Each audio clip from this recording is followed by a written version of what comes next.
How's it going, guys? Today we're going to be learning a little bit about the GoPro 3 here. Although if you go to check out a GoPro in the lab, it's going to be a GoPro 2, but the settings and functions are pretty much the same. There's a couple different resolution settings that are a little bit more high-end on this one than the 2, but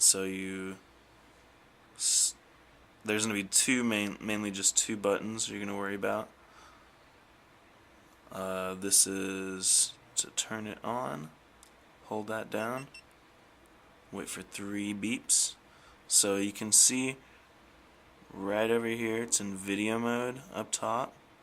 We're going to learn to do a time lapse today on the GoPro. So to get there, you're going to have to press this button. That's camera, that's a couple images. There's your time lapse. First we want to go into settings and check out the options that we have. So this button is to scroll, this is to select, and to go back is always at the end of your option. Get this part out later.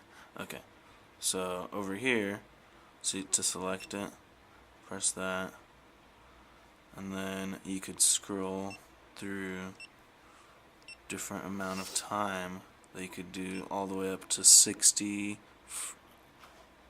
one picture every 60 seconds, which is a minute. This is good for like a sunset time lapse or something.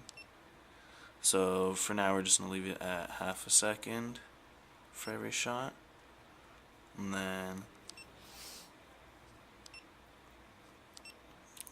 go to the end there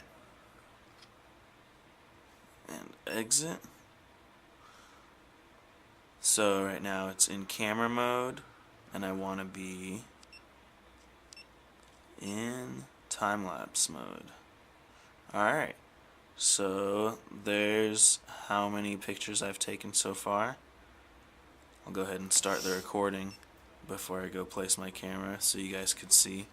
After 10 seconds there will be, actually after 5 seconds, yep, there's 10, so on and so forth. So it's already recording. So just go ahead and place your camera wherever you want. I'm going to put mine right here. So after you are done, go grab your camera.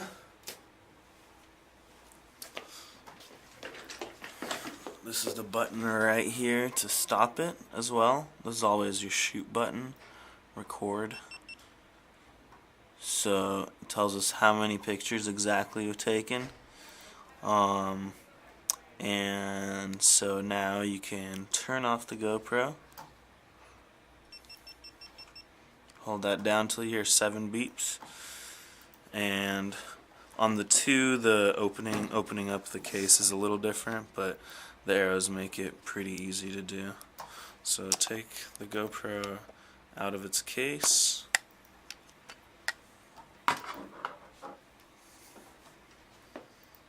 And plug it in.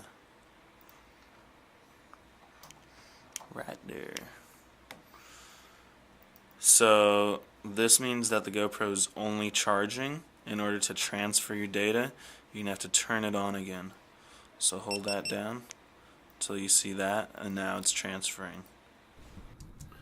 So the GoPro opens like a regular drive and you import it just the way that you normally would. I used iPhoto and I saved it in a folder. There's all my images. Sometime if you keep the time lapse on, you'll get a lot of images real quick. So open up QuickTime Player 7. That's the one that has the image sequencer that we're going to use. So you could close that stuff or leave it. So under File, New Image Sequencer, it'll prompt you to pick a folder and pick the first image out of that folder, and that's all you have to do.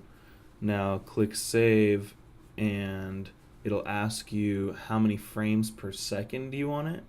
So I shot one image every half seconds. I'll leave it at 15 frames per second, so it'll be at the speed that I want it.